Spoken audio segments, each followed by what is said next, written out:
म्हणे हा मुलगा आहे माझा, त्याचं नाव गोवर्धन आहे. का बरं? मी म्हणे मला तर खूप आवडला आहे. बरं मग?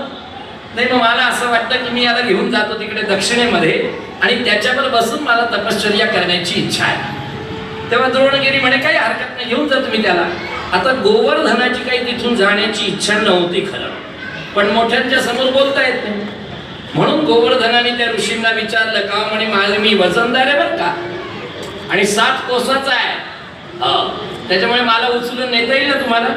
तू माझी अजून मंत्रशक्ती तुला काय माहिती, तुला इथून उचललं की तिथेच नेऊन ठेवेल. तेव्हा गोवर्धनाने काय म्हटलं की अवश्य मी तुमच्या बरोबर येतो, पण माझी एक अट आहे. अट अशी की जिथे तुम्ही मला पहिल्यांदा टेकवलं तिथून मात्र मी उठणार नाही. ऋषी म्हणे तुला मी टेकवणारच नाही, जिथे न्यायचंय तिथेच टेकवेल मी. ठीक आहे म्हणे, काय हरकत नाही. त्यांनी गोवर्धनाला उचललं आणि निघाले. आता संध्याकाळ झाली, सूर्य अस्ताकडे जाताना दिसला, खाली नदी दिसली, म्हणजे यांना स्नान आणि संध्येची वेळ झाली ऋषींच्या. त्यांच्या लक्षात नाही आलं. त्यांनी गोवर्धनाला तिथे ठेवलं, नदीमध्ये स्नान केलं, संध्या केली, पुन्हा गोवर्धनाला उचलायला आले. गोवर्धनाने सांगितलं आता नाही. आपलं काय ठरलं, एकदा जिथे मला तुम्ही ठेवलं तिथून मात्र मी उठणार नाही. त्यावेळेला ऋषींनी गोवर्धनाला शाप दिला की दर दिवशी तीळ कमी होशील. काय शाप दिला? दर दिवशी तीळ कमी होशील. गोवर्धनाने सांगितलं मान्य, पण मी इथून आता हटणार नाही. हा झाला गर्ग संहितेतला प्रसंग, रामकथेतला प्रसंग सांगतो.